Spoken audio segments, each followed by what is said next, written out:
Somos agua, compañeros, vamos juntos a regar nuestras tierras, nuestros cielos con la lucha y la verdad. Somos agua, compañeros, vamos juntos a sembrar la conciencia de los pueblos de amor por la libertad.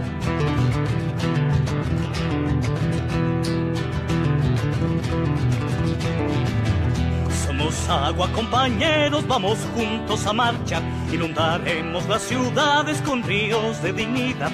Somos agua, compañeros, vamos juntos a cantar la canción del aguacero que acompaña nuestro andar.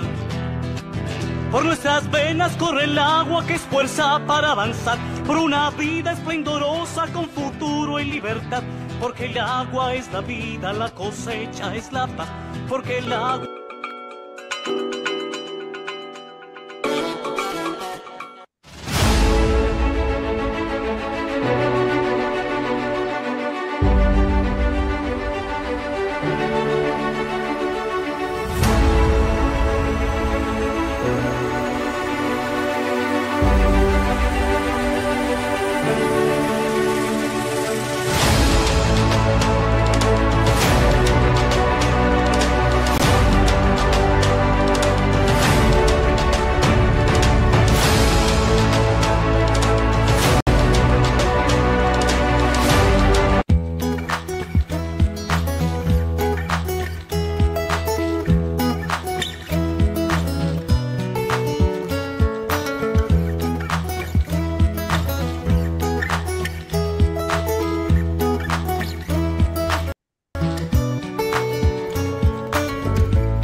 Las montañas y ríos son versos iniciales y las lagunas son espejos de un mundo mágico, donde la conexión es con aquellos que habitan en estos lugares, donde descansar y desconectarse es un arte.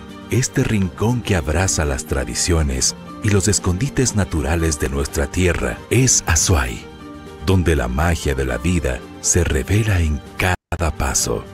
Azuay es el destino. J. Lloret Valdivieso, prefecto de Azuay. Autorización número 3104. CNE, Referéndum y Consulta Popular 2024.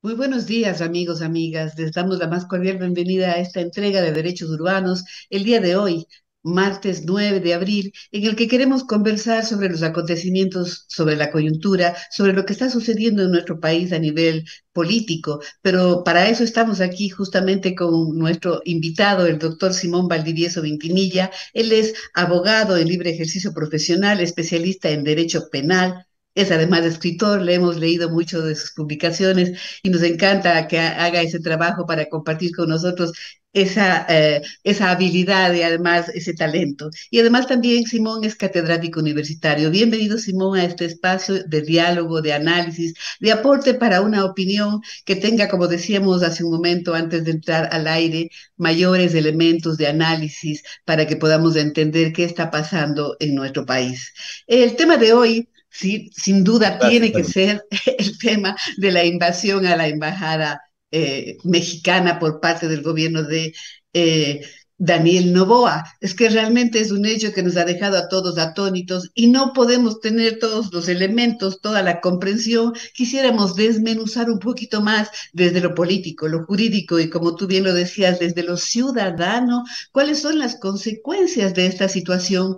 Hemos escuchado 2 o 3 días, ¿no es cierto?, de miles de entradas para tratar de saber qué es lo que está pasando, pero creo que hay algunas reflexiones importantes también justamente desde los ciudadanos, qué pasa a nivel del tejido político, qué pasa a nivel del futuro inmediato, que es un futuro electoral, ¿sí?, de una consulta en la cual también se encuadra esta estrategia. Entonces, con la más cordial bienvenida, sí, y el saludo para nuestros distinguidos seguidores que nos acompañan en Voces Azuayas todos los días, yo quisiera comenzar preguntándote, esta decisión de haber entrado de esa manera, digamos, radical a una embajada, en este caso la Embajada de México, ¿es fruto de la improvisación, de la juventud, de la inmadurez de nuestro joven mandatario, ¿no es cierto? ¿O es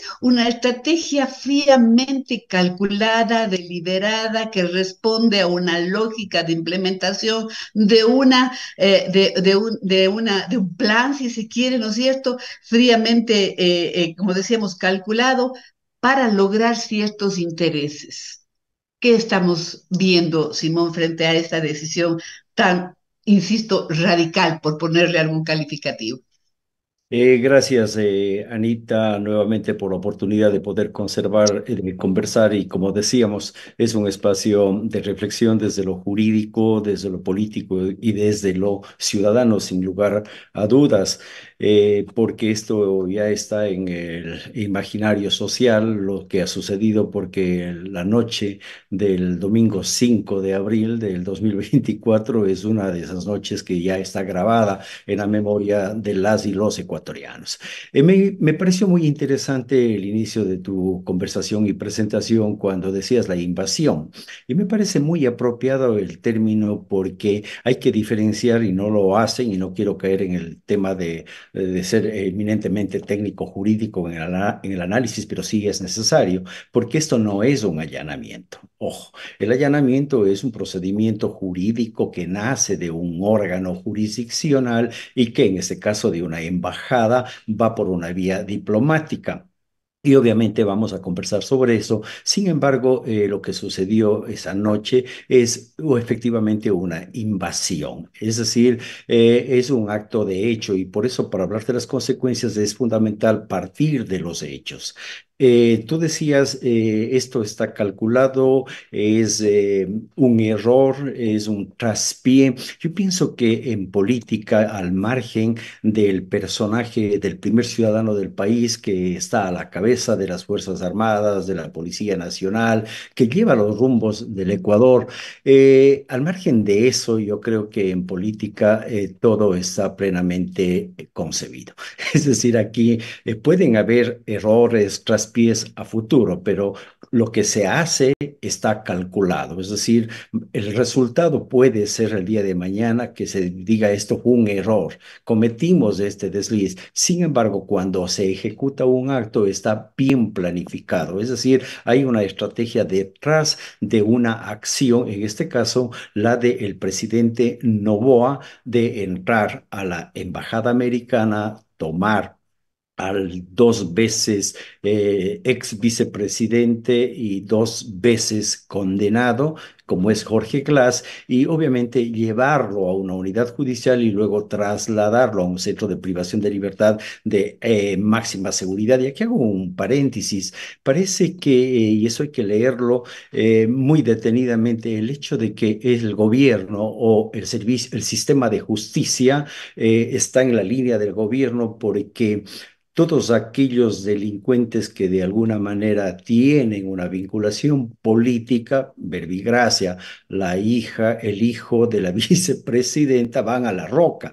Es decir, La Roca es un centro que está vendiendo algo, un centro de privación de libertad, es un mensaje de prevención general. ¿Y qué es lo que están queriendo decir? Porque la cárcel 4 de Quito, que es de los delincuentes de cuello almidonado, de cuello blanco, dicen que ya está asignada. Sin embargo, entonces a ciertas personas lo que hacen es enviarles para acá. Eso hago ese pequeño paréntesis. Entonces, ¿qué es lo que sucedió esa noche para entender?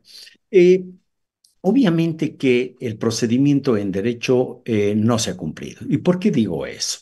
Porque el Código Orgánico Integral Penal, y aquí, Anita, Cecilia, yo voy a ser muy claro, no he escuchado, o a lo mejor me corriges, en el sentido de que en esa narrativa oficial, esa narrativa de parte de la Presidencia de la República, no hemos escuchado ni hemos leído en algún momento que invoquen el Código Orgánico Integral Penal para avalar el procedimiento. ¿Y por qué digo? Porque para poder ingresar a una sede diplomática, se lo hace a través de una figura, y voy a tratar de ser menos técnico en lo jurídico, de una figura que se llama el allanamiento, pero el allanamiento nace de un órgano jurisdiccional.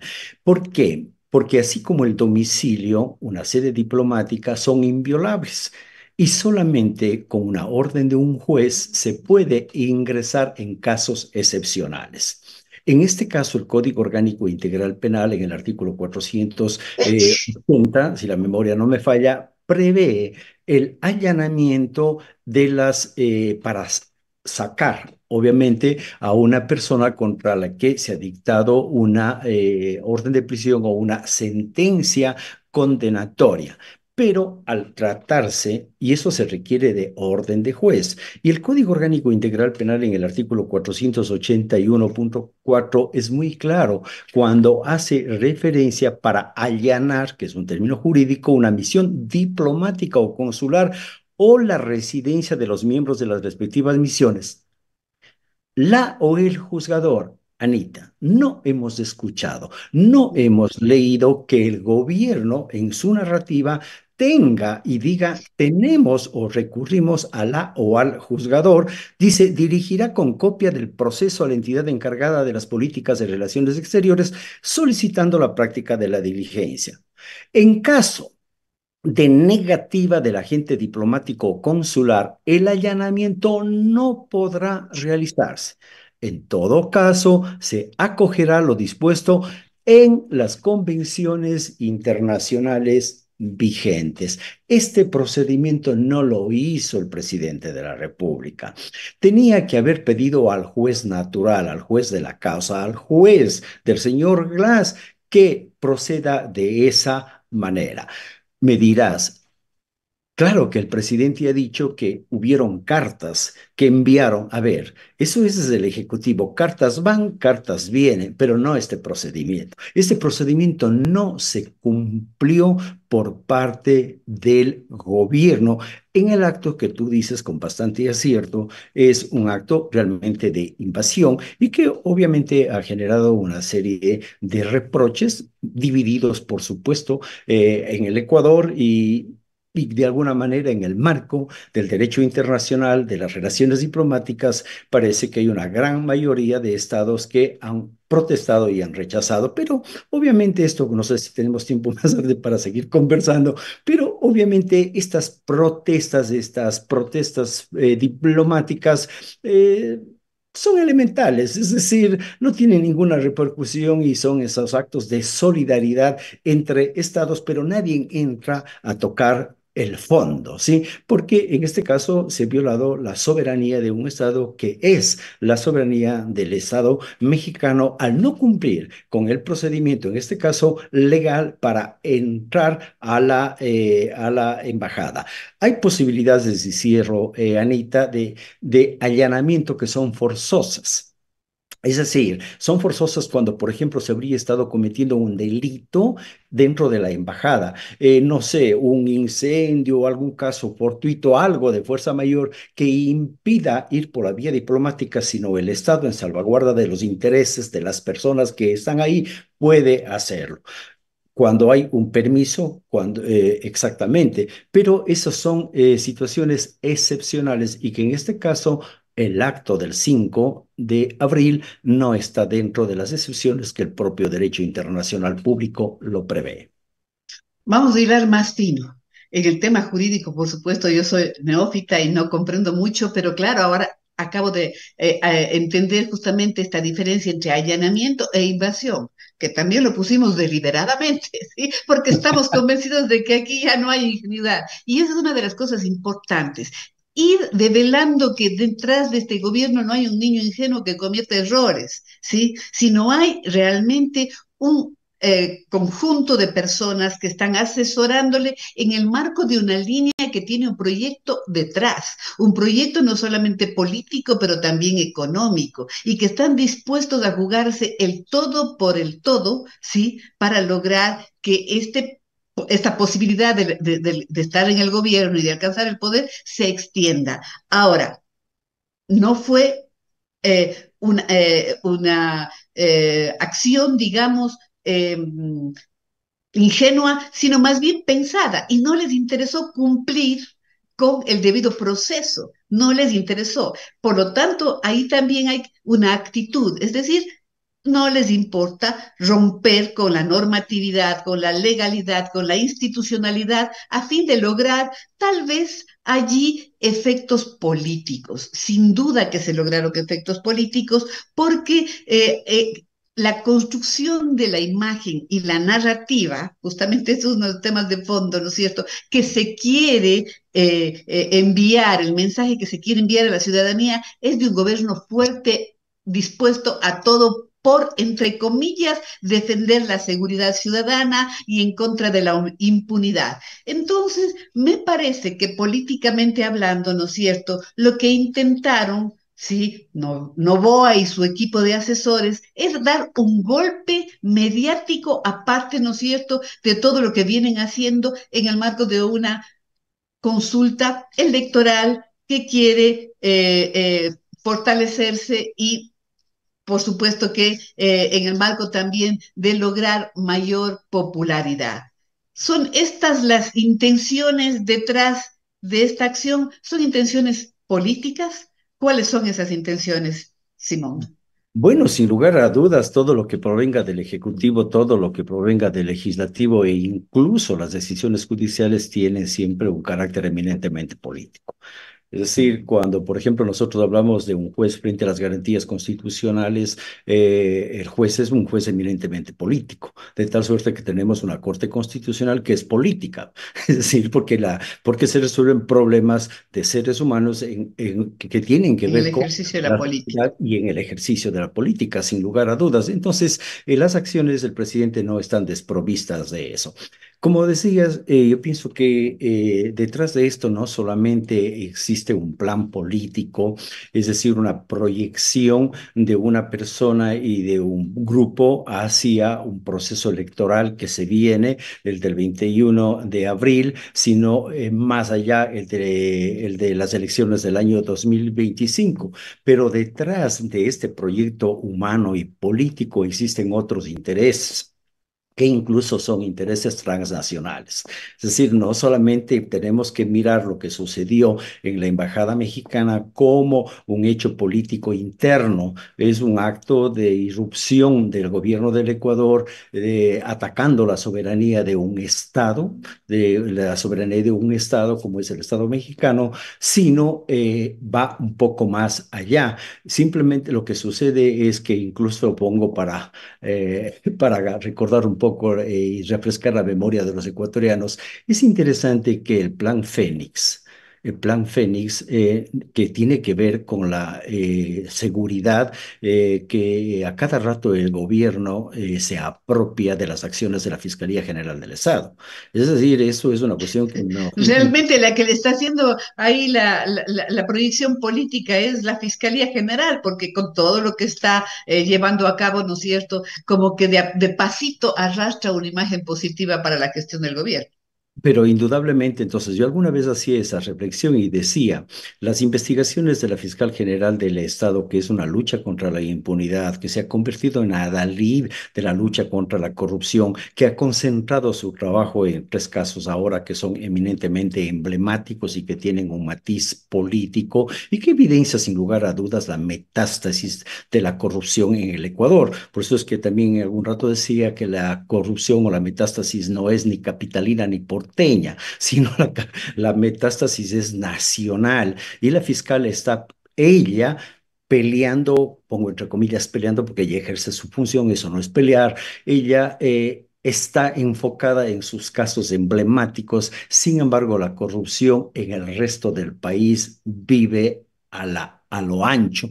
¿Por qué? Porque no hay una institucionalidad en la Fiscalía General del Estado. Es decir, es la persona de la Fiscal General del Estado, no es la Fiscalía General del Estado. Es decir, no hemos visto al fiscal provincial de la SUAY, al fiscal provincial de Loja, al fiscal provincial de Carchi, actuando de la forma que actúa la fiscal general, porque ella es el adalid y ella está a la cabeza. Entonces, regreso. El presidente creo que toma como suyo y dentro del Plan Fénix las acciones de investigación que realiza la Fiscalía y las respuestas que se están dando por parte del órgano jurisdiccional. Entonces, no solamente es eso, entonces hay que entender que detrás de esto también hay, creo, algo que tiene que ver en el marco internacional. Es decir, no son cosas obviamente aisladas. El presidente está respondiendo no solamente a un tema interno, que es su convicción, que la convicción de las y los ecuatorianos es tener un país seguro, lleno de paz, libre de corrupción, es decir, donde podamos vivir bien, ¿no es cierto? Entonces, más allá de eso, yo creo que Podemos pintar, Simón, la escena Novoa versus AMLO, cada uno representante de un proyecto regional en América Latina. sí, o sea, yo creo que de alguna manera en eso se está haciendo y también debemos ser muy enfáticos de que lo que pasa en el Ecuador, por más que sea un país chiquito, porque aquí se ha tratado también de subestimar al Ecuador con la acción del presidente Noboa. Y dice, ¿qué representa Ecuador Ecuador. a México? ¿O no es lo mismo que se metiera Estados Unidos con México? Pues, o sea, un poco así, pero no se debe pensar porque estamos subestimando al Ecuador, lo que representa hoy en el Concierto de las Naciones y lo que significa en América Latina, incluso políticamente. ¿Sí? Es decir, tenemos que pensarle que no es una cosa chiquita como queremos decir y subestimar de esa manera. Yo creo que hay intereses internacionales que están detrás de. Entonces, la actuación del presidente Noboa no es de el presidente novato con un equipo que trabaja, sino hay algo más que está movilizando para que en América Latina de alguna manera la suerte de la política en América Latina sea distinta de lo que se ha venido construyendo desde hace algunos años. Pero También hay que hacer. profundicemos en este análisis que estás haciendo. Yo comparto contigo. Efectivamente, se tratan de fuerzas transnacionales que están pugnando por establecer, ¿no es cierto?, un modelo de desarrollo, vamos a hablar desde ese punto de vista, ¿no es cierto?, y que en la región latinoamericana ha venido pugnando desde hace mucho tiempo para implementar, ya sea un modelo abiertamente neoliberal y de libre mercado, ¿no es cierto?, que ha estado presente en algunos de los países latinoamericanos, y otro modelo, ¿sí?, que es el modelo keynesiano, que a mi forma de entender fue un poco el socialismo del siglo XXI, pero tampoco que hemos tenido, digamos, un referente efectivo de este modelo. No podemos hablar de otras propuestas políticas, digamos que en América Latina los últimos 20 años, 25 años, ha habido, digamos, esta confrontación, esta lucha, ¿no es cierto?, por implementar ya sea el neoliberalismo. Nosotros desde que volvimos a la democracia estamos, digamos, en ese proceso a través del que muchos presidentes intentaron, ¿no es cierto?, disponer del país abriendo los mercados y abriendo justamente la propuesta del país para desarrollar el neoliberalismo. Y cuando surge el socialismo del siglo XXI hacia los años 90 y finales de los años 90, el otro intento de implementar un modelo es justamente este de lo que fue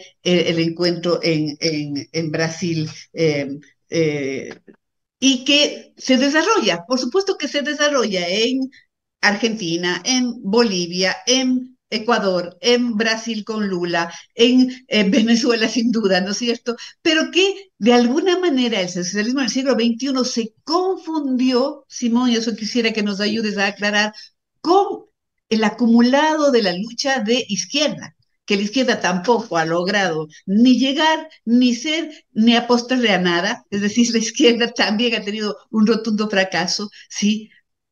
¿Cuál es justamente la correlación de fuerzas que existe en este momento y que se expresa no solo a nivel nacional, como sucede en nuestro país, ¿sí?, la posibilidad de continuar en el poder por parte de la derecha o la posibilidad de disputar el poder por parte de la revolución ciudadana, hablemos con nombres y apellidos, ¿no es cierto? Lo mismo está sucediendo, como tú has dicho, a nivel de Latinoamérica. Entonces, por eso yo de alguna manera pintaba la escena. ¿Es Noboa contra AMLO? ¿Cuál es tu percepción? A ver, el tema también tiene que ser visto en el sentido de que yo decía, este es un tema internacional, transnacional, o rebasa más. Estos dos polos que han sido muy marcados en los últimos tiempos, la izquierda y la derecha.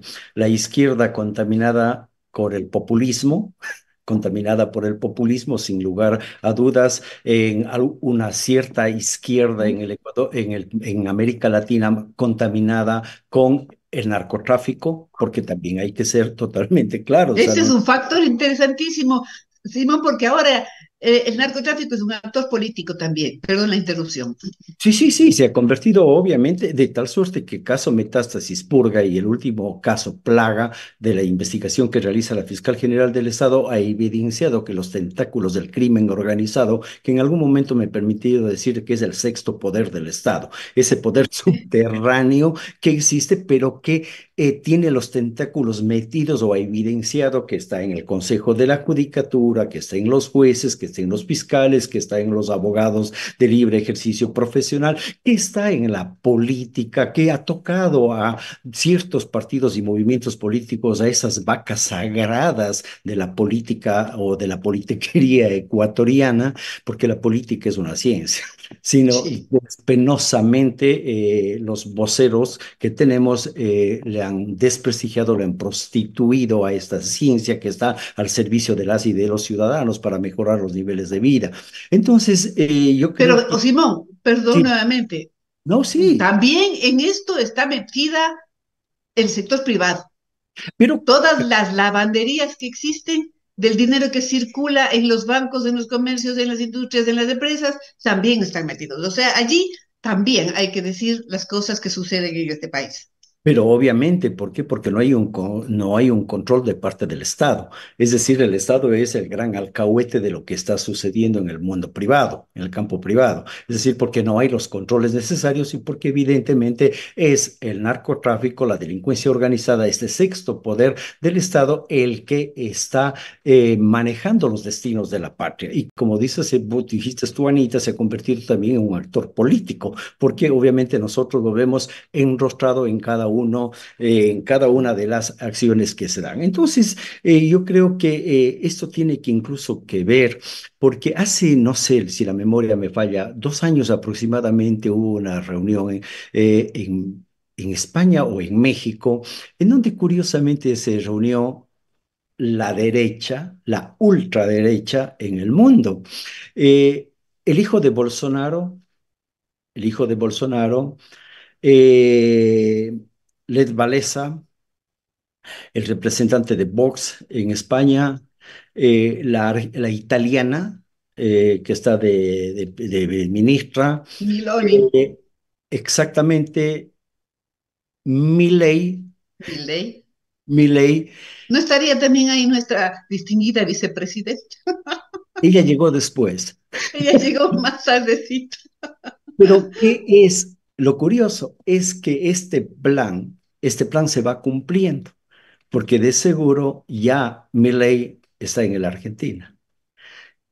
Es decir, ya tenemos el tema de Italia. En España se está pujando por eso. México, hay un resurgir de la derecha. Es decir, este es un plan orquestado a nivel internacional que es para, de alguna manera, polarizar, pero ya con fuerza. Es como que en un momento determinado las fuerzas de estas bajaron. Sin embargo, hoy están apuntando a un proyecto muy grande, a un proyecto inmenso, un proyecto no solamente de América Latina, sino un proyecto mundial. Entonces, Mundial. yo creo que las cosas tienen que verse porque también el origen político, la vertiente política del presidente Noboa no es pues de centro derecha ni de centro izquierda, no, él realmente representa a una clase social económica que todos la hemos identificado. Entonces, obviamente, detrás de las acciones, de esas acciones no hay un altruismo. ¿Y por qué digo no hay un altruismo? Porque también aquí me lleva Anita y pongo para la conversación y la discusión. Es el tema de lo que hizo el señor Glass y la negativa del presidente. porque obviamente eso tiene que ver con el carácter político de las acciones de las personas que, por ejemplo, piden un asilo. Es decir, hay que marcar una diferencia en ese sentido, desde el punto de vista del derecho internacional público, que es la ciencia que se aplica exclusivamente para estos casos. Entonces, tendríamos que ver, y por eso digo, no hay altruismo en eso. ¿Qué es el altruismo? El altruismo es la esencia del delincuente político, porque el delincuente político es un utópico. Sí, es el que trata de destruir el estado de las cosas por buscar mejores. Ese es el delincuente político. Y aquí en el Que Ecuador, hace uso, incluso, ¿no es cierto?, de manera abusiva justamente de la institucionalidad jurídica, ¿sí? Y qué es lo que ha pasado justamente en el hecho de la invasión a la Embajada Mexicana. claro, es que obviamente, a ver, y aquí es otro punto que es importante tratarlo y que he visto que ha sido analizado en una forma sesgada, porque todos hablamos del asilo. El asilo únicamente en los casos que está previsto en el derecho internacional y en nuestra constitución, por ejemplo, el Ecuador en el artículo 41 reconoce los derechos de asilo y refugio de acuerdo a la ley y a los instrumentos internacionales. Pero la figura del asilo, tiene que ver obviamente con el carácter político. ¿Y qué quiero decir con esto, Anita? Porque lo que hemos escuchado también es sesgado. Las lecturas que se hacen del artículo 3 de la Convención sobre Asilo Diplomático de 1954, se De lee Venezuela. Sí, se lee el artículo 3 en una forma sesgada. No se lee en derecho, hay que hacer la interpretación contextual. Es decir, no podemos coger trozo y hacer, porque ahí perdería la esencia, obviamente, del derecho y de la norma. El artículo 3 y me voy a tomar, creo que son 30 segundos, que es fundamental para entender lo que está pasando acá o lo que ya ha pasado más bien. ¿Por qué digo no está pasando? Porque yo pienso que esto ya se convierte, después de esta conversación, en periódico de ayer. Es decir, ya se convierte en periódico de ayer, vendrán otros hechos y nosotros seguiremos Sí. así. ¿Por qué? Lo efímero justamente de las noticias es lo que no nos permite aprender, ¿no? No aprender, sino aprender, capturar, captar justamente la dinámica que está detrás de todas estas cosas y por eso es importante la claridad de tu exposición, Simón. Muchas gracias. Entonces dice, ojo, no es lícito, y de aquí se han tomado el no es lícito para decir lo que hizo, o sea, es decir, lo que hizo México está mal. Porque dice, no es lícito conceder asilo a las personas que al tiempo de solicitarlo se encuentren inculpadas o procesadas en forma ante tribunales ordinarios competentes y por delitos comunes, o estén condenadas por tales delitos y por dichos tribunales sin haber cumplido las respectivas condenas por tales delitos, haber cumplido las penas respectivas, ¿sí? Ni a los desertores de fuerzas de tierra, mar y aire. ¿Cómo? Ojo, salvo que los hechos que motivan la solicitud de asilo, cualquiera que sea el caso, los dos supuestos que nos hemos referido, revistan claramente carácter político. Esta es la parte que se olvidan de leer. La primera parte no es lícito, o sea, no es prudente, no se lo debe hacer, salvo que, ojo, los supuestos dicen no es prudente hacer. El caso Glass, dos condenas, no es lícito, no es lícito. Ojo, pero ahí le viene al Estado requirente, al asilante en este caso, dice, salvo cualquiera que sea el caso, revistan claramente carácter político. Y lo que no hemos leído y yo en esta parte sí, Anita, y agradezco el espacio y lo hablamos con total objetividad, o sea, porque esa es la idea, es decir, hablar con total objetividad y ajustados un poco o ajustados más bien al mundo del derecho. En el artículo 4 dice de la Convención sobre Asilo Diplomático, que no hemos leído, dice, corresponde al Estado asilante la calificación de la naturaleza del delito o de los motivos de la persecución. Entonces, México actuó bien, actuó de acuerdo a la convicción. A él le corresponde calificar. Si bien hay un supuesto de ilicitud, pero no es menos cierto que el carácter, el motivo le corresponde, es del Estado asilante. Asilante. Obviamente, Simón, hagamos sí, una pequeña pausa, por favor, claro, para dar paso a nuestros auspiciantes. claro. Adelante, Hernán.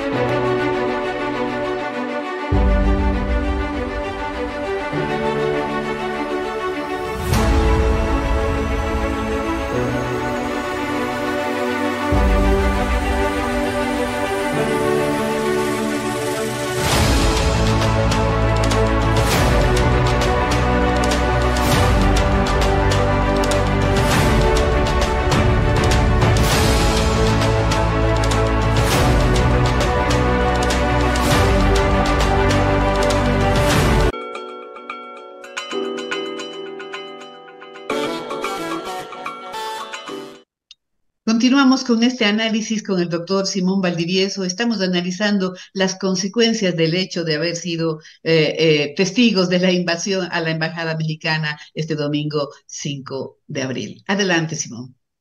Bueno, entonces hacía el análisis desde lo jurídico y de lo que dice la Convención, ¿no es cierto?, sobre asilo.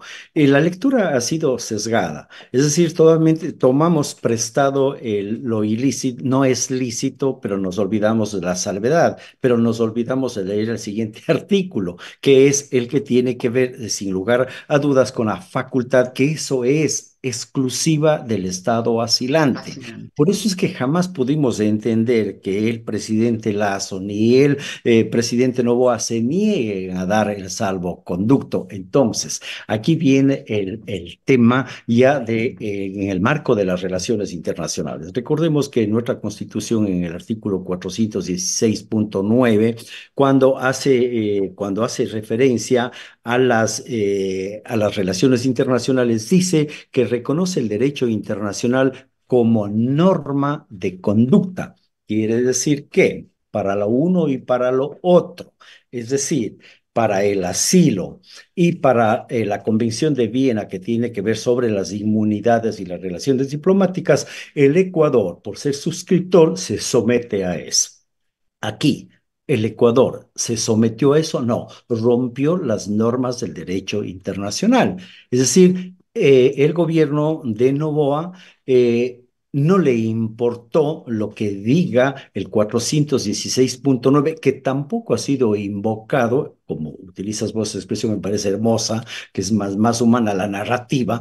Esto tiene que ver con eso, no lo han invocado. Es decir, no han invocado que el Ecuador reconoce el derecho internacional como una norma de conducta. Entonces, si es que Ecuador obviamente irrumpió con el derecho internacional público, Anita, también hagamos una diferencia. No hay que confundir derecho internacional de los derechos humanos. Eso es otra cosa.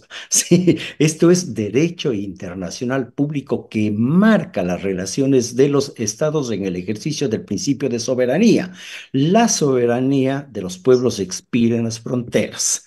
Y hay las excepciones como estas, por ejemplo, la de las embajadas, de las sedes diplomáticas o de la residencia de los diplomáticos, pero son normas del derecho internacional público que reglan la Sí. regulación de los gobiernos de los estados. Esta explicación es interesante porque realmente nos permite entender la complejidad de lo que está sucediendo. A mí me pareció muy pertinente cuando tú dijiste que se ha dejado de hacer política como ciencia, que es aquella ciencia que busca el bien común, ¿no es cierto? Y ahora la explicación que haces del derecho internacional. Todas estas confusiones justamente lo que hacen es darnos cuenta de que hay, insisto, ¿no es cierto?, una construcción de un discurso que utiliza partes aisladas de lo que son las normativas para configurar esta narrativa que el presidente Noboa nos está contando en todos los medios de comunicación, que nos cuenta también la canciller, que ahora, por cierto, no va a asistir a la reunión de la OEA, tiene miedo seguramente de toda la situación de apoyo que ha habido a México al haber sido, digamos que, afrentado con esta invasión. En fin, se está construyendo una narrativa que nos dice a la ciudadanía, ¿no es cierto?, que el bien más grande, el bien supremo es la lucha contra la inseguridad, es la lucha contra la corrupción, es la lucha contra la impunidad. Ese es el discurso. Y la gente, aquellos que somos común y corrientes y no tenemos acceso ni la capacidad de entender estas, digamos, complejidades más de orden técnico, jurídico, ¿no es cierto? Podemos alinearnos con esta narrativa, ¿sí? Y ingenuamente podemos creer que lo que se está haciendo es en bien del país y qué valiente este joven presidente y que por fin alguien le puso la mano a la injusticia y a la corrupción y no sé cuántas cosas más, pero lo que está sucediendo, y ahora quisiéramos entrar un poquito, Simón, en el plano de los ciudadanos, ¿sí?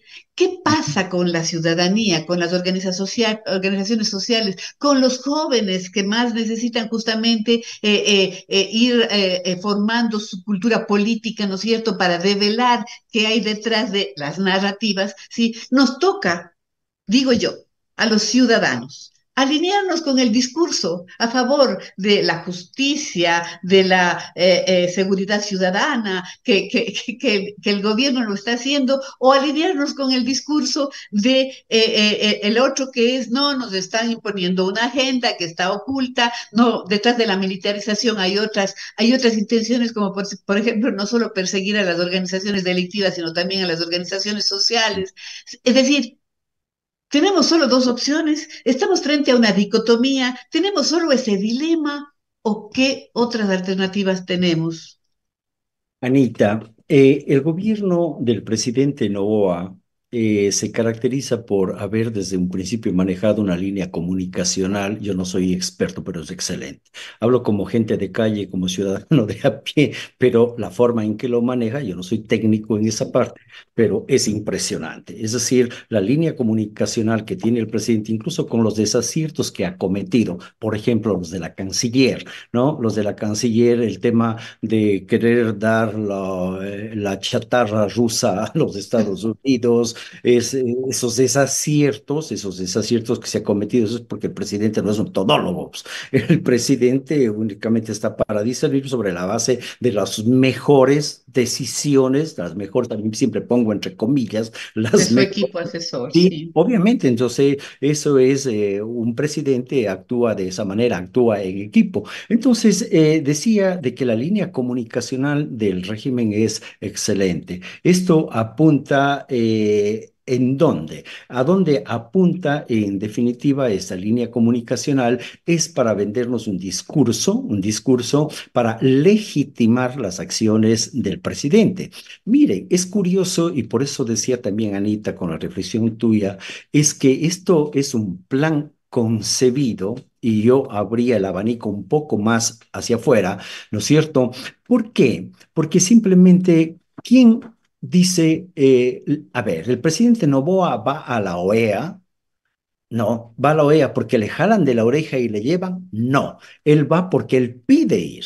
Es decir, hago y yo pido porque yo voy a explicar. Esto es un proceso de legitimación de lo que él hizo. Es decir, sabiendo que es ilegal, que irrumpió con el derecho internacional público, con la Convención de Viena, con la Convención sobre el asilo. Es decir, él está consciente de que no cumplió las reglas del Código Orgánico Integral Penal. Es decir, que se saltaron todo ese procedimiento, pero, sin embargo, hago y voy a la OEA para legitimar lo que tú preguntabas. Ahora, el discurso del presidente es la lucha contra el crimen organizado. contra la inseguridad y una lucha inmensa contra la impunidad. ¿Sí? Entonces, eso es lo que se vende, por eso hablaba de la línea comunicacional que tiene el presidente. Por lo tanto, quiero comentar en esta parte, Anita, que lo ilegal del presidente puede ser legitimado por la ciudadanía. ¿Sí? Claro, eso se llama constabularización, un término que yo también recién aprendí, pero que es una estrategia de militarización de los territorios a nivel nacional para implementar una agenda política. Pero obviamente entonces, ¿qué es lo que pasa con la noche del 5 de abril? Que así creo que hay que llamar así como llamaban el 30S, el 10, el 11S, etcétera, etcétera. Yo creo que ya podemos llamarle la noche del Del 5 5 4 del 5 abril, del 5 de abril. del 5 de abril, la noche del 5. Entonces, obviamente que este rato puede estar, y también decíamos en otro momento, dividido el asunto de las y los ecuatorianos. Ahora, ¿se legitima o no se legitima? Solo los ciudadanos somos los que podemos legitimar. Sí, es decir, habemos voceros que hablamos en forma objetiva, hay voceros que tienen un sesgo y Muy tienen. interesante lo que tú dices, Simón.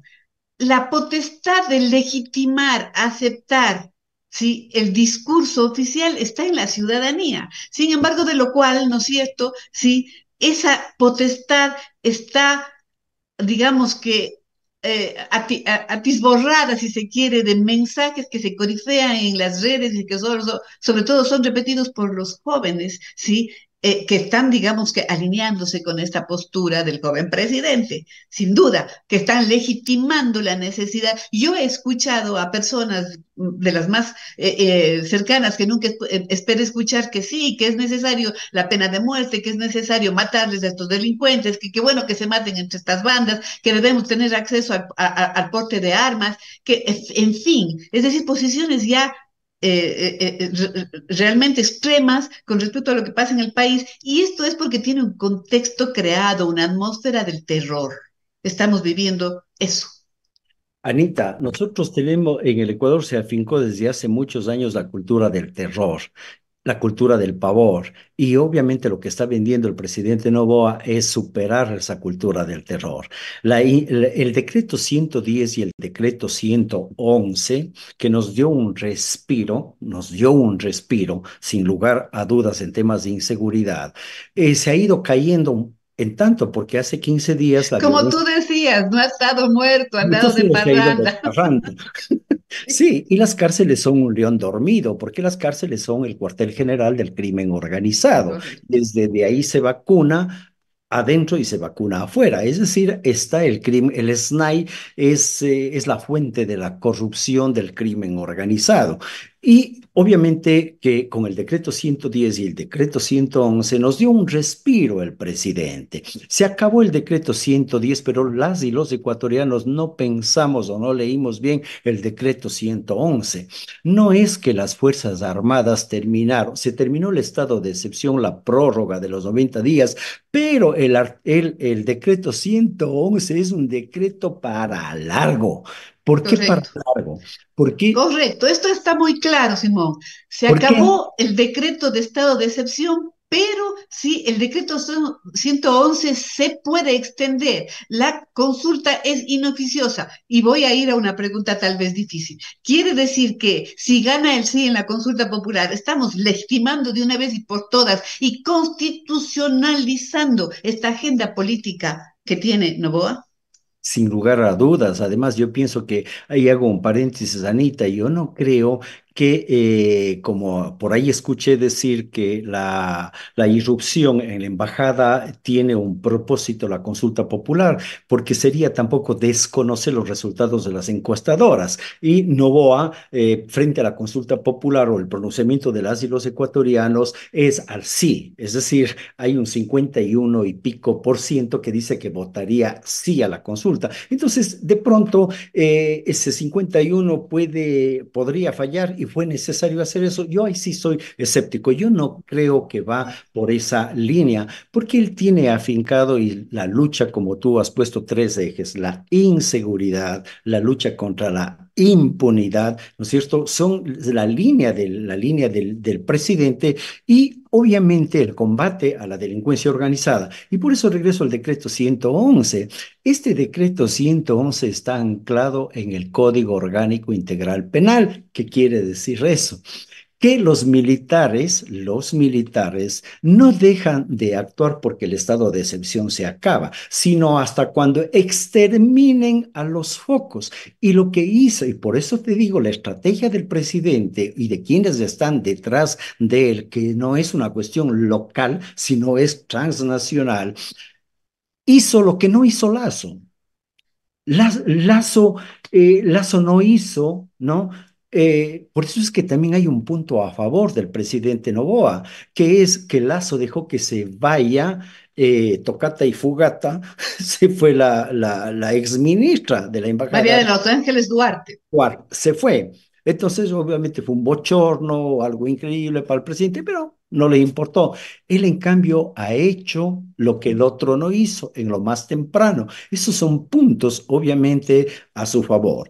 Pero lo que hizo el presidente Noboa con el decreto 111, y que ahora ya veo la línea también esa discursiva que tienen ya a través de los medios de comunicación o de la línea del presidente, es decir, él hizo algo que no lo hizo Lazo. Identificó a los 20 focos de insurrección. Están puestos nombre y apellido. Los lobos, los choneros, todos. Entonces, cuando termine con todos ellos, las Fuerzas Armadas se van a sus cuarteles a dormir.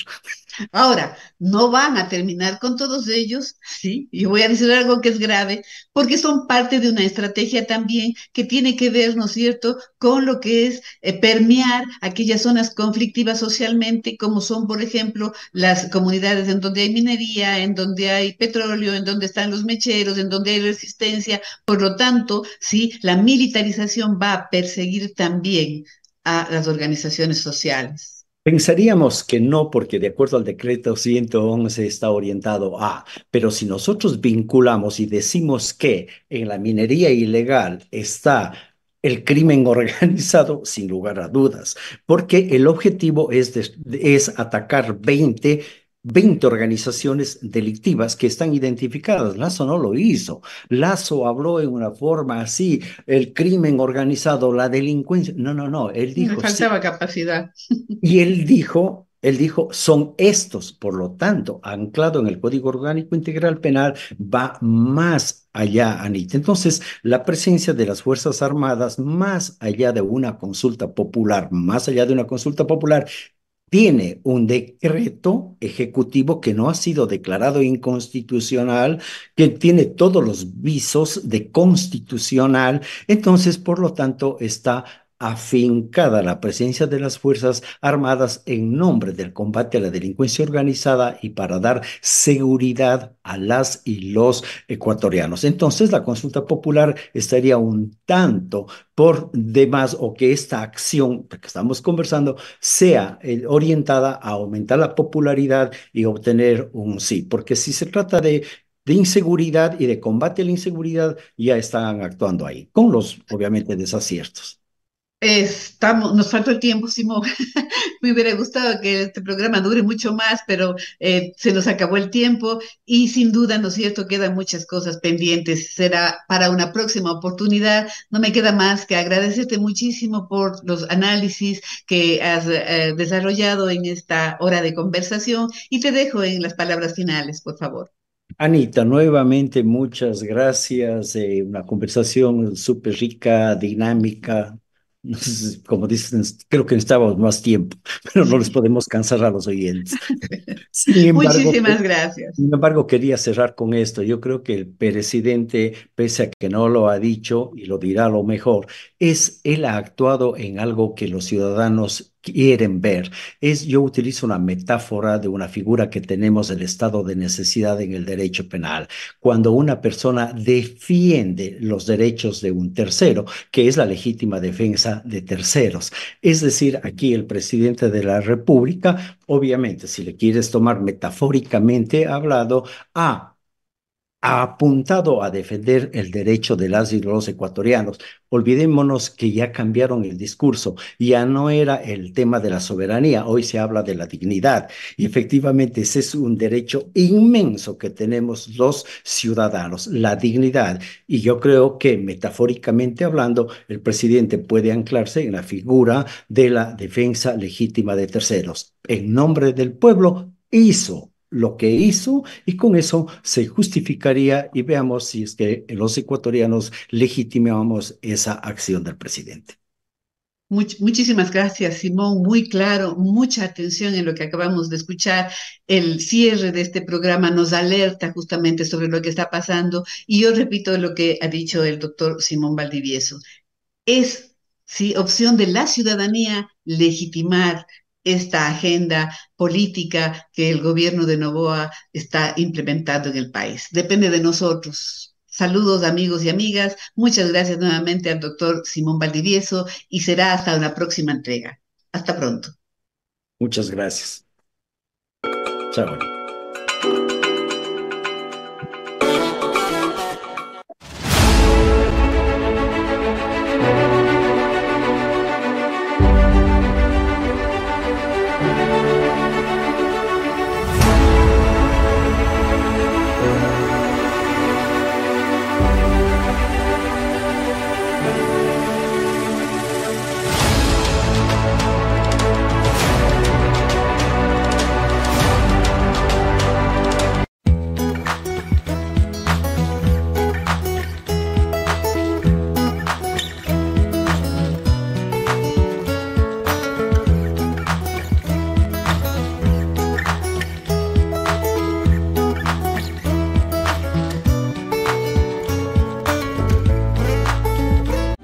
Las montañas y ríos son versos iniciales y las lagunas son espejos de un mundo mágico, donde la conexión es con aquellos que habitan en estos lugares, donde descansar y desconectarse es un arte. Este rincón que abraza las tradiciones y los escondites naturales de nuestra tierra es Azuay, donde la magia de la vida se revela en cada paso. Azuay es el destino. J. Lloret Valdivieso, prefecto de Azuay. Autorización número 3104. CNE, Referéndum y Consulta Popular 2024.